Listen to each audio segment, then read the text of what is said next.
இந்த ஒழுங்கமைப்பாளர்களே, உங்கள் அனைவருக்கும் என்னுடைய அன்பான வணக்கம்.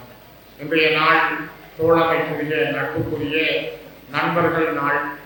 இந்த நட்பு நாளிலே தோழமையோடு உங்கள் எல்லோரும் பழகுகின்ற, பேசுகின்ற வாய்ப்புக்காக எல்லாம் வல்ல இறைவனுக்கு நன்றி சொல்ல கடமைப்பட்டிருக்கிறேன். இந்த மண்டபத்திற்குள்ளே வருகிற பொழுது இங்கே வைக்கப்பட்டிருக்கிற ஒவ்வொரு படங்களையும் நான் பார்த்தேன். ஒவ்வொரு மாமனிதர்கள் ஜோசப் அல்லாசிங்கம் ஐயா அவர்களுக்கு எங்களுடைய கைகளால் நாங்கள் மலர்கூடிய நாட்களை, கிளிநொச்சி மண்ணிலே அவரை ஊர்வலமாக கொண்டு சென்ற நாட்களை நான் நினைத்து பார்த்தேன். அதே போல தராவி சிவராம் அவர்களுடைய இறுதி ஊர்வல நிகழ்வுகளும் இறுதி மரணங்களையும் எடுத்து சிந்தித்தேன். அதே போல எங்களுடைய சிரேஷ்ட விரிவிரியாளர் தம்பி ஐயா அவர்களை யோசித்தேன். 1998ஆம் ஆண்டு வவுனியாவிலே நடைபெற்ற ஒரு உயர்தர வகுப்பிலே கல்வி கற்பிக்கின்ற பொருளியல் ஆசிரியர்களுக்கான சேவைக்கால செயலமர்வு ஒன்று நடைபெற்றது. சித்திரை மாதம், அந்த 98ஆம் ஆண்டு சித்திரை மாதம் 23ஆம் தேதியிலிருந்து 29ஆம் தேதி வரை நடைபெற்ற அந்த செயலமர்விலே நானும் ஒரு பொருளியல் ஆசிரியராக கலந்து கொண்டிருந்தேன்.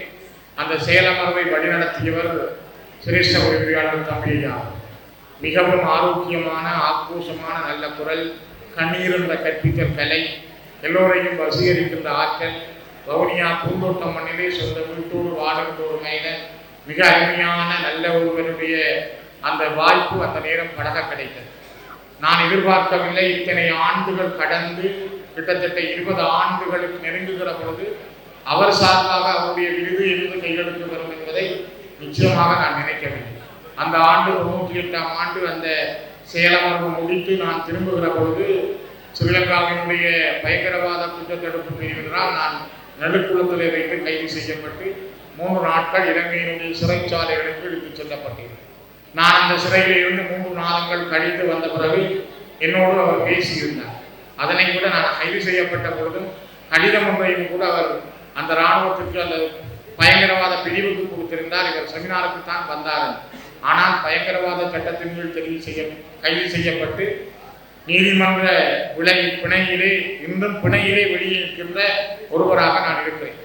ஆகவே அவருடைய அந்த நாட்கள், அவரோடு பேசிய நாட்கள், இங்கே இருக்கின்ற பத்திரிகையாளர் நடேசன் உட்பட அரிய சந்திரநீர் அவர்கள் அப்படிப்பட்டவருடைய அந்த ஒவ்வொரு முகங்களையும் பார்க்கிற பொழுது இந்த மண்டபத்திலே ஒரு கனதியான உணர்வுகளை என்னால் பார்க்க முடிந்தது. நான் ஆசிரியராக சங்கத்திலே அங்கத்துவம் வகித்த இலங்கை தமிழராசிரியர் சங்கத்தினுடைய தலைவர் மனசிங்க அவர்கள் உட்பட, அடிகளார் உட்பட பல பேருடைய அந்த முகங்களையும், அன்னை பூபதி உட்பட நாங்கள் பார்க்கிற பொழுது என்னுடைய மனங்கள் எங்கோ செல்கின்றன. நான் இந்த இடத்திலே போராளிகள் நலன்புரி சங்கத்தினுடைய செயல்பாடு, கடந்த காலங்களில் அவர்களுடைய உன்னதமான பணிகள் மிக மகத்துவமானது. நான் பல இடங்களுக்கு செல்லுகின்ற பொழுது பல மாவீரர் குடும்பங்களுடைய பெற்றோர்கள் அல்லது போராளிகளுடைய குடும்பங்களிலே யாரும் மரணம் நடந்தால் என்னால் முடிந்தளவை நான் அவருடைய வீடுகளுக்கு செல்லுகிற பொழுது அங்கே சொல்லுவார்கள், போராளி நலன்புரி சங்கத்தினுடைய குயிலன் வந்தவர், ஈஸ்வரன் வந்தவர், தனு வந்தவர், அலன் வந்தவர், இப்படி அவர்கள் ஒரு பெயரை சொல்லுவார்கள். எங்களுக்கு உதவியும் செய்தவர்கள் ஒரு தொகை சொல்லுவார்கள். அது ஒரு மிகப்பெரிய மகிழ்ச்சியான, மனதுக்கு ஒரு ஆறுதல் தரக்கூடியது. ஏனென்றால் உங்களுக்கு இதில் பேசுகின்ற சகோதரி தலைமை தாங்கும் பொழுது சொன்னார், ராதிகா அவர்கள், பல இடங்களிலே ஒரு மரணச் சடங்கிலே பெட்டி எடுக்க முடியாத அளவிற்கு பல போராடி குடும்பங்கள் இருக்கின்றன, மாவீரர் குடும்பங்கள் இருக்கின்றன. ஆகவே அவர்களுடைய மனமறிந்து நேரமறிந்து நீங்கள் எடுத்திருக்கிற இந்த போராளி நலன்புரி சங்கத்தினுடைய போராளிகளுடைய பணி மிக கனதியானது, பெருமதியானது. ஒரு காலம் உணர்ந்து நீங்கள் மிக கௌரவமாக அதனை முன்னெடுத்து செல்லுகின்றீர்கள், பாராட்டுதலுக்குரியது. நான் நினைக்கிறேன், நாங்கள் 2010ஆம் ஆண்டிலே பாராளுமன்ற உறுப்பினராக வந்த பொழுது 11ஆம் ஆண்டு எனக்கு லண்டனில் இருக்கின்ற கோல்தம்சோ கற்பக விநாயகர் ஆலயத்தினுடைய ஸ்தாபகர் கோபாலன் அவருடைய தொடர்பு கிடைத்தது. வி.ஆர். மகேந்திரன் அவர்கள் இருக்கிறார், ஒரு இலங்கையின் இணைப்பாளர். அவர் முதல் போராளிகள், பெண் போராளிகளுடைய வாழ்வாதாரத்தை மேம்படுத்துவதற்காக 60 தையல் மிஷின்களை கிளிநொச்சி, யாழ்ப்பாணம், மட்டக்களப்பு பகுதிகளில் முதல் வழங்கியிருந்தார். அது ஒரு முதல் தொடக்கமாகவும் எங்களுக்கு இருந்தது, ஒரு மிகப்பெரிய அனுபவமாகவும் இருந்தது. அது பல லட்சம் ரூபாய் பெறுமதியான அந்த நிகழ்வு தான் எங்களுடைய தொடக்கமாக இருந்தது.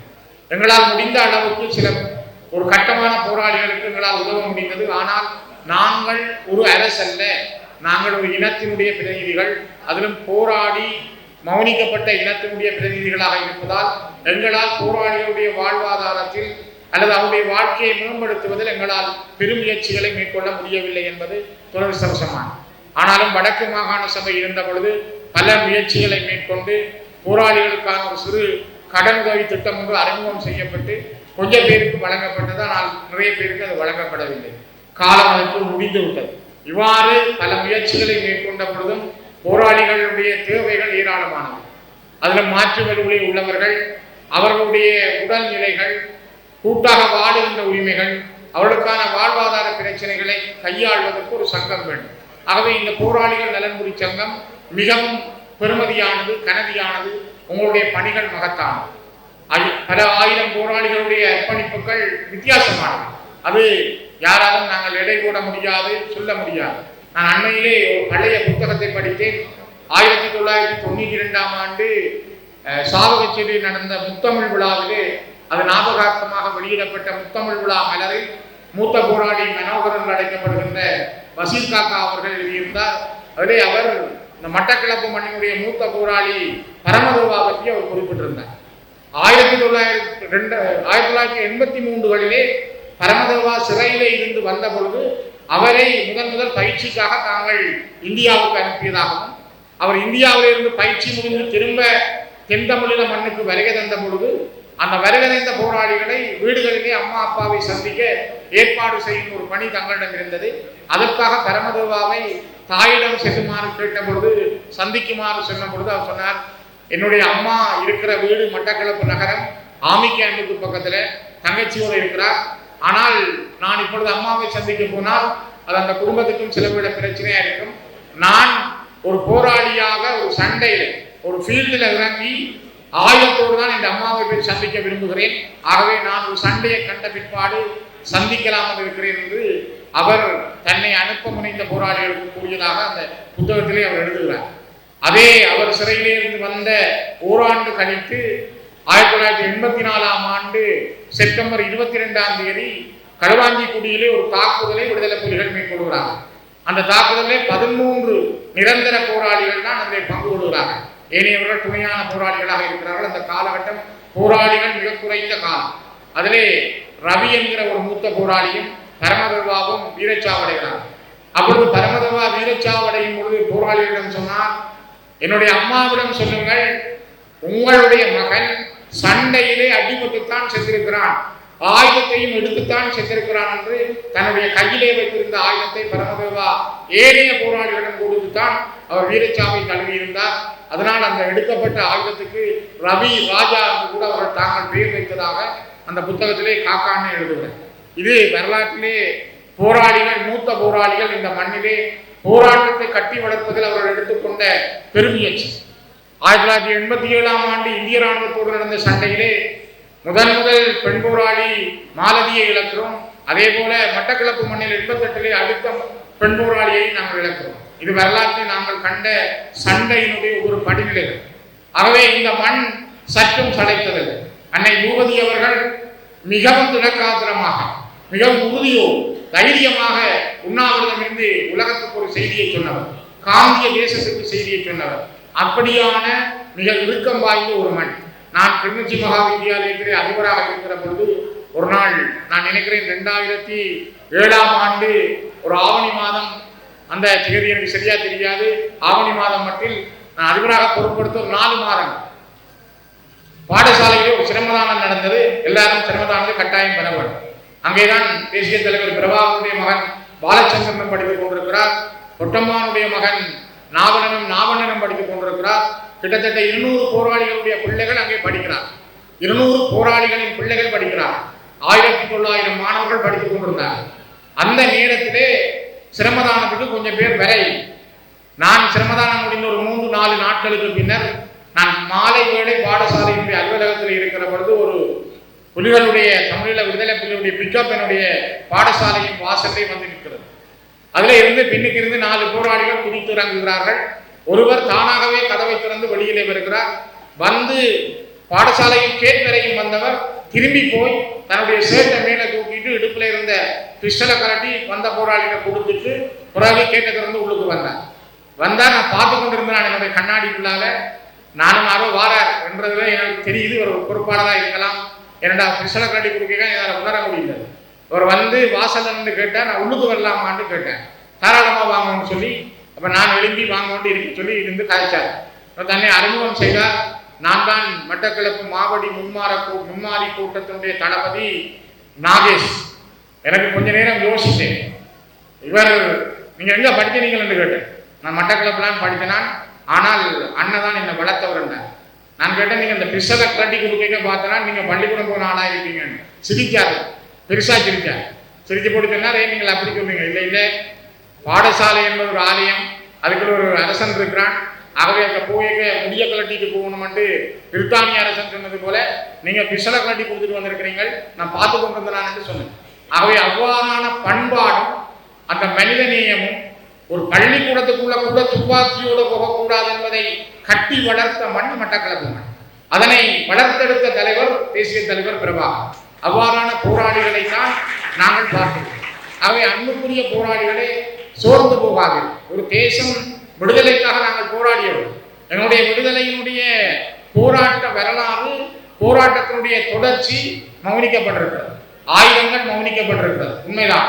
ஆனால் நாங்கள் போரிலே தோற்கப்பட்ட இனம் என்று சொன்னால், இன்றைக்கு இந்த இடத்திலே நாங்கள் பேசுகிறோம் என்றால், எங்களை பற்றி சர்வதேச சமூகம் எங்களுடைய கருத்தை கேட்கிறது என்றால், பேசுகிறது என்றால், நாங்கள் வாழ்ந்து கொண்டிருக்கிறோம் என்பது அர்த்தம்.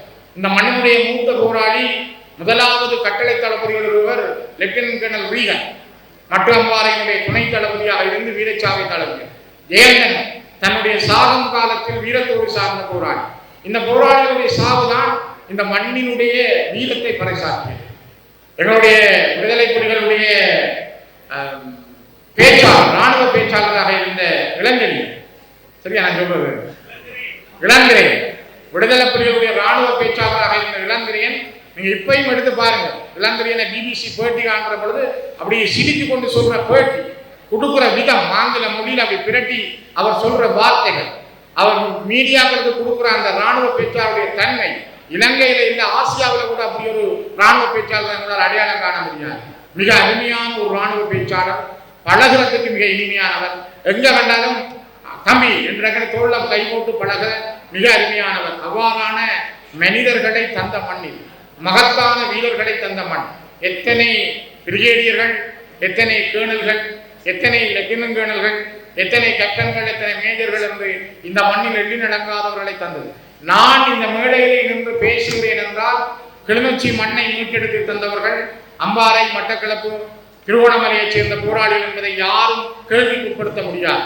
ஏனென்றால் கிளிநொச்சி மண் மீட்கப்பட்ட பொழுது கிட்டத்தட்ட 190 கிழக்கு தென்தமிழீழ மண் சார்ந்த போராளிகள் வீரச்சாவை தழுவியிருந்தார்.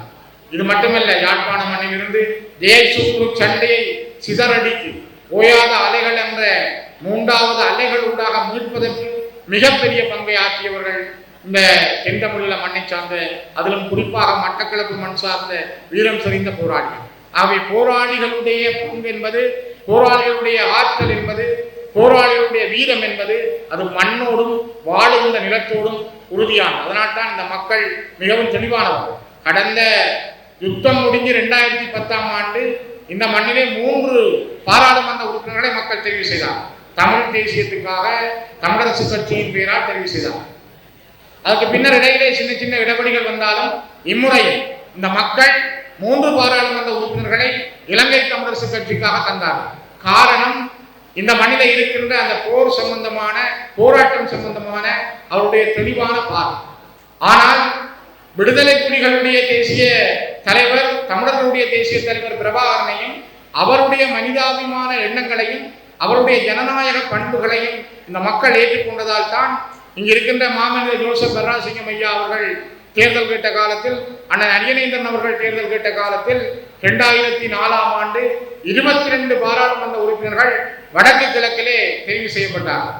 இது ஒரு மகத்தான காலம். விடுதலை புலிகளுக்கு மக்கள், விடுதலை புலிகளுக்கு பின்னால் மக்கள் நிற்கிறார்கள் என்ற செய்தியை ஒரு ஆணையாக வழங்கிய ஒரு முதலாவது பிரதான செய்தி 2004ஆம் ஆண்டு நடந்த பாராளுமன்ற தேர்தல். 1971ஆம் ஆண்டு 77ஆம் ஆண்டு நடந்த 71ஆம் ஆண்டு வட்டுக்கோட்டை தீர்மானத்துக்கு பிற்பாடு 76ஆம் ஆண்டு நடந்த 77 நடந்த பாராளுமன்ற தேர்தல் தமிழீழத்துக்கான ஆணையை தந்தது. 2004ஆம் ஆண்டிலே அந்த தமிழீழம் மீண்டும் உறுதி செய்யப்பட்டது. அதே போல 2009 யுத்தம் மௌனிக்கப்பட்ட பிற்பாடு சர்வதேச சமூகம் ஊடாக நடத்தப்பட்ட நாடு கடந்த தமிழீழ அரசுக்கான தேர்தலிலே தமிழர்கள் ஒரு அரசாங்கத்தை நாடு கடந்து ஜனநாயக முறைப்படி தெரிவு செய்தார்கள். ஜனநாயகம் என்பதை விடுதலை புலிகள் மிக தெளிவாகவே கடைபிடித்து வந்தார்கள். உங்களுக்கு தெரியும், சிறுவர்களை புலிகள் சேர்க்கிறார்கள் என்ற செய்தி வந்த பொழுது அந்த காலத்தில் இருந்த சேவதேசிவனுடைய ஐக்கிய நாடுகள் சபையுடைய பிரிவு ஒலாரா ஒட்டுணு அவர்களுக்கு தலைவர் பிரபாகரன் தமிழீழ விடுதலை புலிகளுக்கு கடிதம் அவருடைய நெஞ்சை தொட்டிருந்தது. மிக மனிதாபிமானத்தோடும் கண்ணியத்தோடும் நடக்கிறார் என்று அவரே உறுதி செய்தார். இது விடுதலை புலிகளுக்கு கிடைத்த மிகப்பெரிய சான்று. அதே போலதான் சுனாமி நடைபெற்ற பொழுது அமெரிக்காவுடைய மேனாள் ஜனாதிபதி கிளின்டன் அவர்கள் கொழும்பு வந்த பொழுது புனர்வாழ்வு கழகத்தினுடைய பொறுப்பாளராக இருந்த ரெஜியை கொழும்பிலே வைத்து கிளின்டன் சந்தித்தார். அது அவருக்கு கொடுக்கப்பட்ட அங்கீகாரம். ஒரு வடக்கு கிழக்குக்கு வரவில்லையே தவிர ஆனால் அவரை கைலாக கொடுத்து சந்தித்தார். இது விடுதலை புலிகளோடு இருந்த அந்த அவருடைய பண்பையும் மரியாதையும் அது சொல்லியிருக்கு. உங்களுக்கு நன்றாக தெரியும், விடுதலை புலிகளால் கைது செய்யப்பட்ட இராணுவத்தினர் அவருடைய சிறையில் இருக்கிற பொழுது குடும்பத்தினர் பார்ப்பதற்காக சென்றார். அங்கே பார்க்க சென்ற பெண்கள் அவரோடு தங்கி வந்தார். அப்பொழுது ஒரு குடும்பம் சார்பாக அவருடைய ஒரு மனைவி, ஒரு வீரருடைய மனைவி கருவுற்றிருக்கிறார் என்ற செய்தியிலே அவர் கேட்டார். எனது மனைவி கருவுற்றிருக்கிறார், அவர் கடிதம் எழுதியிருக்கிறார், அவரை விடுதலை செய்யும் என்று மனைவி தேசிய தலைவர் பிரபாகரனை கடிதம் எழுதியிருந்தார். மனிதாபிமானத்தோடு அந்த வீரரை உயிரோடு அவரிடம் ஒப்படைத்திருந்தவர் பிரபாகர். அதனால்தான் தமிழீழ விடுதலை புலிகளிடம் மனிதாபிமானம் என்பது மேலோங்கி இருந்தது. 2009ஆம் ஆண்டு 2006ஆம் ஆண்டு இறுதியிலே வாகரையில் நடந்த யுத்தத்தின் பொழுதும் சரி, 2009ஆம் ஆண்டு முள்ளிவாய்க்காலில் நடந்த யுத்தத்தின் பொழுதும் சரி, உணவு அனுப்பாமல் மக்களை பட்டினி போட்டுக் கொண்டவர்கள் இலங்கை அரசு. அதிலும் 2009ஆம் ஆண்டு கிட்டத்தட்ட 4,25,000 பேர் முள்ளிவாய்க்கால் முல்லைத்தீவுக்குள் அடக்கப்படுற பொழுது 70,000 பேர் தான் இருக்கிறார் என்று உணவை அனுப்பாமல் கொடூரமாக கொலை செய்தது கோட்டபாயாவினுடைய அரசு. அந்த காலகட்டத்தில் கூட உலகத்திலே யாருக்கும் இல்லாத மனிதாபிமானம், அதை பற்றி பேசாதவர்கள் விடுதலை புலிகள் மனிதாபிமானத்தோடு நடக்க வேண்டும், விடுதலை புலிகள் ஜனநாயகத்தை மதிக்க வேண்டும், இந்த வார்த்தைகளை இப்பொழுது எழுத பல பேர் முனைகிறார். சம்பந்தன் ஐயா அவர் கூட தலைவர் பிரபாகரனுக்கு சொன்னதாக அவர் மனிதாபிமானத்தை நீங்கள் மதிக்க வேண்டும், நீங்கள் ஜனநாயகத்தை மதிக்க வேண்டும் என்று சொன்னார் என்று சிலர் கதை விடுகிறார்கள், கயிறு விடுகிறார்கள். சம்பந்தன் ஐயா என்னோடு பேசியிருந்தார். 2018ஆம் ஆண்டு இடைக்கால வரைவு பாராளுமன்றத்தில் வந்த பொழுது அந்த இடைக்கால வரைவு பற்றி நான் 38 நிமிஷங்கள் பேசியிருந்தேன். அந்த பேச்சுக்கு பிற்பாடு கூட ஒரு நாள் ஒரு வெள்ளிக்கிழமை அவரோடு இருந்து பேசுகிற பொழுது அவர் சொன்னார், ஸ்ரீ ஆயுதங்களை கையிலே வைத்திருக்கிற ஒருவன் தன்னுடைய முடிவுகளை ஆயுத முனையில் தான் எடுப்பான். ஆகவே நாங்கள் ஜனநாயகம் பற்றி ஆயுத போராட்டத்திலே அப்படி நடந்தது இப்படி நடந்ததுன்னு நாங்கள் கேட்க தேவையில்லை. ஆனால் இப்பொழுது நாங்கள் செய்கிற பயணம் ஜனநாயக வழியாகும். அந்த ஜனநாயகத்தை நாங்கள் சரியாக செய்கிறோமா, எங்களுடைய முடிவுகள் சரியானதாக இருக்கிறதா என்பதுதான் நாங்கள் கவனம் செலுத்த வேண்டும். அப்பொழுது சிலர் சொன்னார்கள், தமிழர்களை சில முஸ்லிம்களை இனச்சுத்திகரிப்பு செய்தார்கள் விடுதலை புலிகள் அனுப்பினார்கள் என்றெல்லாம் சொன்னார்கள். ஆனால் நான் அதை பற்றி தொடர்ந்து பேசினால் அது ஒரு வேறு விபரீதமாக மாறும். ஏனென்றால் தமிழ் பேசும் முஸ்லீம் சகோதரரிடமும் தமிழர்கள் பற்றிய காயங்கள் உண்டு, தமிழர்களிடமும் முஸ்லீம் சகோதரர்கள் தொடர்பான நிறைந்த காயங்கள் உண்டு. இன்னும் அந்த காயங்கள் ஆட்சிப்படுத்தப்படவில்லை. ஹிஸ்புல்லா கூட சொன்னார், எனக்கு ஆயுதம் தந்தது, நான் குழு அமைச்சு சுட்டனான், காளி கோயிலை இடிக்கிறான். ரெண்டாவது சொல்றார், வீடியோ இருக்கு, நேர வீடியோ இருக்கு. ஹிஸ்புல்லா இப்ப முஸ்லீம் காங்கிரஸ் இருக்கிறார். ஆகவே அவர் சொன்னதுக்கு உண்மை இருக்கு. தரிசனங்கள்ல நிராகரிப்பு மிக தெளிவாக சொல்றார். அவர் சொன்ன வீடியோவையும் போட்டு காட்டுறார். ஆகவே இது நடந்தது, எல்லா பக்கமும் நடந்த உண்மைகள் இருக்கின்றன. அந்த உண்மைகளுக்கு அப்பால் அவற்றையெல்லாம் மறைத்து ஏதோ விடுதலை புலிகள் ஜனநாயகத்தை மதிக்காதவர்கள் அல்லது விடுதலை புலிகள் மனிதாபிமானத்தை மதிக்காதவர்கள் என்ற போர்வையில் ஒரு பிரச்சாரத்தை யாருக்காக இவர்கள் செய்கிறார்கள் என்பது எனக்கு தெரியவில்லை. ஆனால் சம்பந்தன் ஐயா அதில் மிக தெளிவாக இருந்தாலும் சில நேரங்களில் சில விடயங்களுக்காக சில வார்த்தைகளை தான் பேசியதாகும், சில அந்த விடயங்களிலிருந்து தான் ஏன் சிலரை கவர்ந்து கொள்வதற்காக பேசியதாகவும் கூட கூறியிருந்தார். இருந்தாலும் கூட இந்த காலகட்டங்கள் நாங்கள் ஒவ்வொரு காலகட்டங்களிலும் மக்களுடைய திரட்சி என்பது புலிகளுக்கு பின்னால் தான் இருந்தது. 87ஆம் ஆண்டு இலங்கை ஒப்பந்தம் எழுதப்பட்டு தலைவர் இந்தியாவிலிருந்து இறங்கி வந்து அவர் சுதுமலையிலே கூடுகிற பொழுது எத்தனை லட்சம் மக்கள் அங்கே கூடியிருந்தார். ஆகவே மக்கள் ஆர்வம் இருந்தார். இறுதி யுத்தம் நடக்கும் பொழுது மன்னார், வவுனியா, முல்லைத்தீவு, கிளிநொச்சி, யாழ்ப்பாணத்தினுடைய கிழக்கு பகுதி மக்கள் யாருக்கு பின்னாலே போனார்கள். ஆகவே விடுதலை புலிகள் என்பது சாதாரண இயக்கம் அல்ல, அது ஒரு சாதாரண போராட்ட இயக்கம் அல்ல. இந்த உலகத்தினுடைய வரைபடத்தில், இந்த வரலாற்றில் 20ஆம் நூற்றாண்டில் 21ஆம் நூற்றாண்டின் ஆரம்பத்தில் உலகத்தினுடைய கண்களை இப்பொழுதும் பார்த்து கொண்டிருக்க வைத்திருக்கிறது. இப்பொழுது கூட ஒரு செய்தியை பார்த்தேன். சீலரத்தின தேரர் சொல்லுகிறார், பிரபாகரன் இல்லை, ஆனால் பிரபாகரனால் உருவாக்கப்பட்டவர்கள் இப்பொழுதும் இருந்து கொண்டிருக்கிறார்கள். எவ்வளவுக்கு அவர்கள் பயப்படுகிறார்கள். ஆகவேதான் நாங்கள் போரோடு வாழ்ந்த இனம், நாங்கள் ஒரு இறமைக்காக வாழ்ந்த இனம். எங்களிடம் இருந்த இறமையும் கண்ணியமும் என்பது இழந்து போன இறமையைத்தான் நாங்கள் கேட்போம்.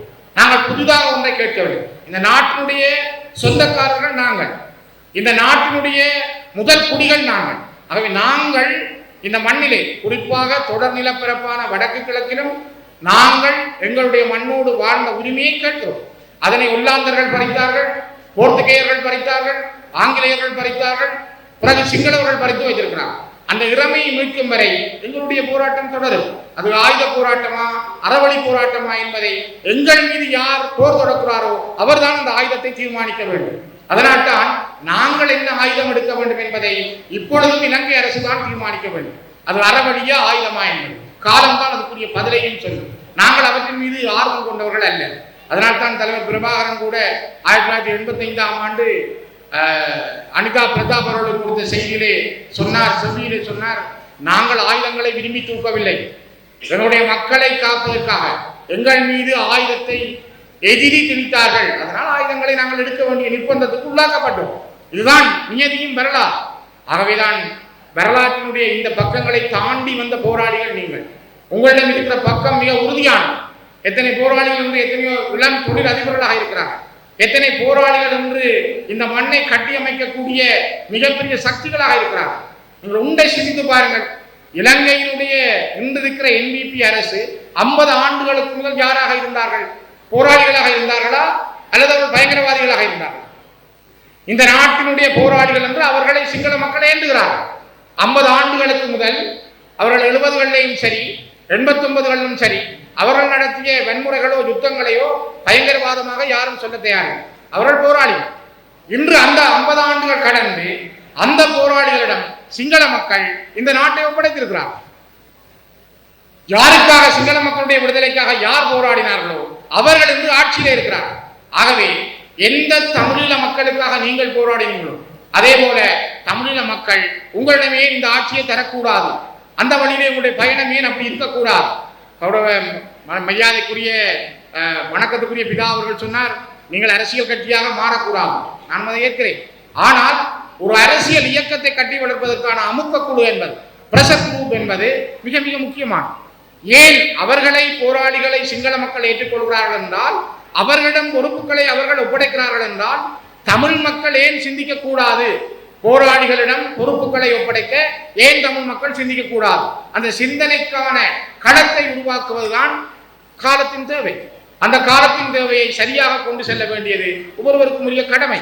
அதனால்தான் நான் மீண்டும் மீண்டும் வலியுறுத்துகிறேன், போர் என்பதும் போராட்டத்தினுடைய வலி என்பதும் எங்களுக்குள்ளே இருக்கிறது.